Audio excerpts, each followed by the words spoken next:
Hello, നമസ്കാരം. എന്തെല്ലാം സുഹൃത്തുക്കളെ, കൂട്ടുകാരെ, ഉഷാറല്ലേ? പണിയെടുത്തവർക്കാണ് കൂലി കിട്ടേണ്ടത്. ഓക്കെ, ഈ ഒരു വല്ലാത്ത സാഹചര്യം ഉണ്ടാക്കിയത് കേരളത്തിലെ കോൺഗ്രസ് നേതാക്കന്മാരാണ്. ഞാൻ മുമ്പും പറഞ്ഞിന്, ഈ കേരളത്തിൽ ഇത്രയും വോട്ട് ചെയ്ത UDF പ്രവർത്തകരെ, നിഷ്പക്ഷമായ ഒരുപാട് ആൾക്കാർ, CPM അനുഭാവികൾ, ഇത്രയും ആൾക്കാരും എല്ലാവരും കൂടി വോട്ട് ചെയ്തിട്ടാണ് ഇത്ര 102 സീറ്റ് പറഞ്ഞ നമ്പറിലേക്ക് ടീം UDF എത്തിയത്. അതിൻ്റെ തിളക്കമാർന്ന വിജയം കേരളത്തിലെ ഓരോ ജനതയുടെ മനസ്സിലും ഇനി വരാനിരിക്കുന്ന ഭരണത്തിൻ്റെ ഒരു പ്രതീക്ഷയിലാണ്. ഈ പ്രതീക്ഷ നശിപ്പിക്കുന്ന രൂപത്തിലാണ് ഇന്ന് കോൺഗ്രസ് നേതാക്കന്മാരാണെങ്കിലും അണികളാണെങ്കിലും മറ്റും വളരെ നിരാശയിലാണ്. കാരണം കേരളത്തിൽ ജയിച്ച ആളുകളല്ലാതെ പുതിയ ഒരാളെ കെട്ടിയിറക്കി, അതായത് KC വേണുഗോപാലോ രമേശ് ചെന്നിത്തല പിന്നെ നിങ്ങൾ വിഷയാക്കണ്ട.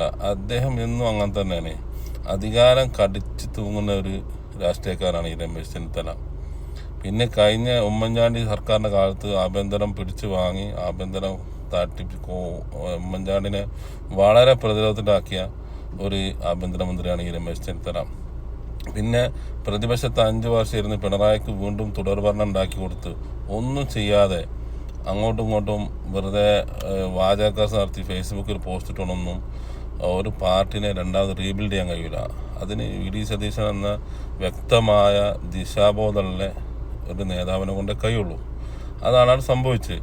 ഇനിയിപ്പോൾ ഇതിൻ്റെ അപ്പം തിന്നാൻ എല്ലാവരും കൂടി ഓടി നടക്കണ്ട. VD സതീശനാണ് അതിന് അധികാരമുള്ളത്. VD സതീശനാണ് അർഹതപ്പെട്ടവർക്ക് തന്നെ കിട്ടണേ. ഇല്ലെങ്കിൽ കേരളത്തിലെ ജനത അതിനുള്ള പ്രതികരണം കാണിക്കും.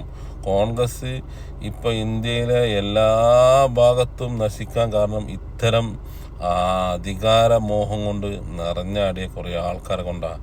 പശ്ചിമ ബംഗാളിൽ മമത ആയിക്കോട്ടെ, ആന്ധ്രാപ്രദേശിലായിക്കോട്ടെ, തെലുങ്ക് ദേശം, ഏതൊക്കെ മേഖല, മഹാരാഷ്ട്രയിലാണ്, എവിടെയൊക്കെ അധികാരം ഇപ്പോൾ ഭൂരിപക്ഷം കോൺഗ്രസിൻ്റെ ആൾക്കാരുമാണ് ഇന്ന് BJPയിൽ മുഖ്യമന്ത്രിമാരും മറ്റ് സംസ്ഥാനങ്ങൾ കൈയാളുന്നത്. അതൊക്കെ കോൺഗ്രസ്സുകാരായിരുന്നു.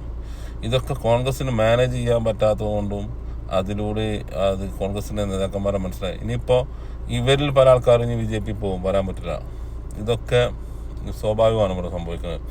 അതുകൊണ്ട് യഥാർത്ഥ അർഹനാരാണോ ആ ആളുകളെ കയ്യിലേക്ക് മുഖ്യമന്ത്രി സ്ഥാനം എത്തണം. ഇല്ലെങ്കിൽ കേരളത്തിലെ ജനത അതിൻ്റെ പ്രതികരണം വളരെ മോശമായ രീതിയിലേക്കും